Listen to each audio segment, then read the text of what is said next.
The United States is drowning in $35 trillion in national debt. If we compare this to the country's GDP, it's about 125% of their GDP. It's estimated that the U.S. government will pay around $892 billion in interest this year. To put this into perspective, in fiscal year 2024, the U.S. government collected $4.08 trillion in revenue, meaning that 22% of that revenue will be spent solely on paying interest. And with the way the U.S. continues to borrow, it's projected that over the next decade, the country will end up paying $12.9 trillion in interest alone. So the big question is, can the U.S. actually manage these payments? While it might be able to keep up with the interest, repaying the principal seems far out of reach. But here's something interesting to think about. If every country in the world was asked to pay off its debt entirely, how many do you think would default? 50%, 70%, 80%? Actually, the answer is 100%. That's right. There isn't a single country that could fully repay its debt because there's more debt in the world than actual money. Surprising, right? In this video, I'll break down the nature of our debt-based monetary system and how the U.S. is exploiting it, which ultimately affects the rest of the world. I'm also going to share the surprising truth about modern money creation. But first, let's rewind a bit. Trade has been an essential part of human civilization for thousands of years, with the barter system being one of the earliest forms. In this system, people traded goods and services based on mutual need. But the barter system had its flaws. It was extremely inefficient. For example, imagine someone who makes tents but needs a pair of shoes. Should they trade an entire tent just for one pair of shoes? Clearly, this was not a practical way to trade. Because of this, a new concept of medium of exchange emerged. Initially, it wasn't what we now know as money. The first form of this medium was seashells. Instead of trading goods directly, people could exchange shells to make a transaction. The problem, though, was that shells were too common. You could just pick one off a beach and use it as currency. So humans tried using cattle, grains, and other items, but none were perfect. You could breed more cattle or grow more grain, making them unreliable as a currency. What was needed was something rare and valuable, which is how gold became the ultimate form of money.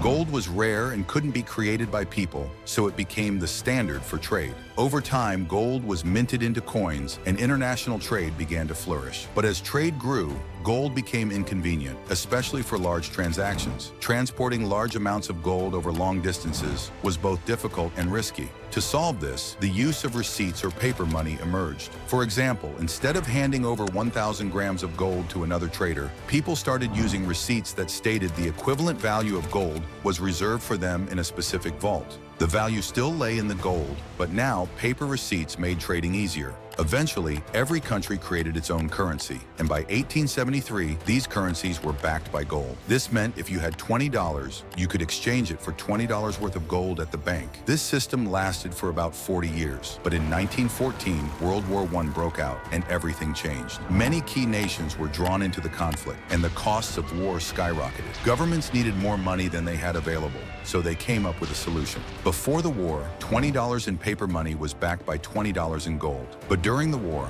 countries like the U.S. realized they didn't need physical gold to fund their spending. The gold stayed in the vaults, and only paper money was circulated. This led to a new system, known as the gold exchange standard, where currencies were only partially backed by gold. So for example, $50 worth of paper money might only be backed by $20 of gold. This allowed countries to print more money to finance their war efforts. Then in 1939, World War II broke out, leading to even more economic upheaval. Here's an interesting point about wars. Countries involved in them often shift all their resources toward winning the war, which means they import their everyday goods from other nations. The U.S., having joined both world wars late, primarily exported goods to European countries in need of supplies. Since international trade was done in gold, by the end of World War II, the U.S. had accumulated 2/3 of the world's gold reserves. Meanwhile, Europe and other countries were left with only a fraction of the world's gold, and a lot of U.S. dollars from loans taken during the war. This set the stage for a new monetary system, the Bretton Woods system. Under Bretton Woods, other currencies were no longer directly backed by gold. Instead, they were backed by the U.S. dollar, which could be exchanged for gold at $35 per ounce. This system solidified the U.S. dollar as the world's reserve currency.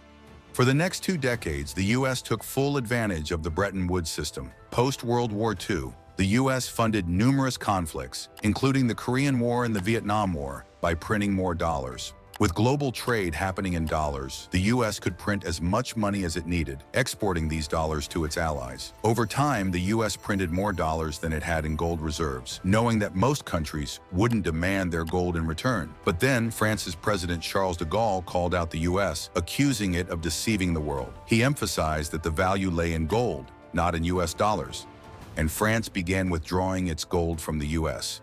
In response, other nations followed suit. By 1971, the U.S. had lost 50% of its gold reserves, and the U.S. government panicked. On August 15, 1971, President Richard Nixon announced a major change. The U.S. dollar would no longer be redeemable for gold, introducing a new system called the dollar standard. From then on, global currencies became fiat money, backed by nothing but trust in the government that issued them. This leads us to our current system. In today's world, debt is intrinsic to the monetary system. To explain this further, let's look at how money is created. In the US, the process involves two main entities: the government, represented by the Treasury, and the central bank, known as the Federal Reserve. Whenever the US government needs money, it issues bonds equivalent to the required amount. For instance, if the government needs $1 trillion, it will issue $1 trillion in Treasury bonds, which the Federal Reserve will purchase by printing dollars. These printed dollars are known as base money. Now, when people receive these dollars, they deposit them in banks. The banks, following a reserve ratio system, keep a portion of the deposit, let's say 10%, and lend out the rest. This creates new money in the form of loans. Over time, this process creates more money, but it also means the national debt continues to grow because the money supply is debt-based.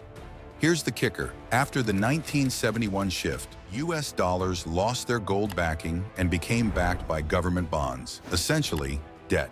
The US government pays interest on this debt using tax revenue.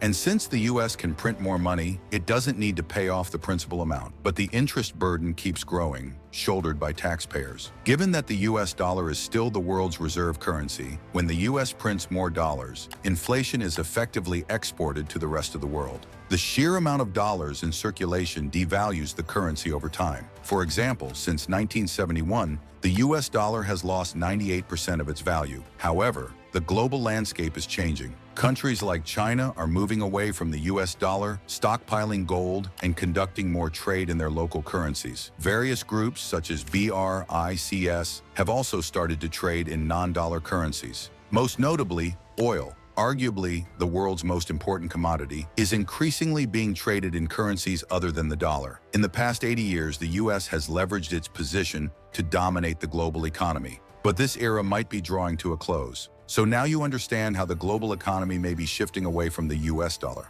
Regarding a recent groundbreaking development, scientists have successfully created a mini-brain, which I have explained in detail in a previous video that you can watch here. I highly recommend it as one of our most interesting videos. If you learned something new from this video, please give it a like, and if you have more questions, subscribe to the channel as we'll bring answers to your queries.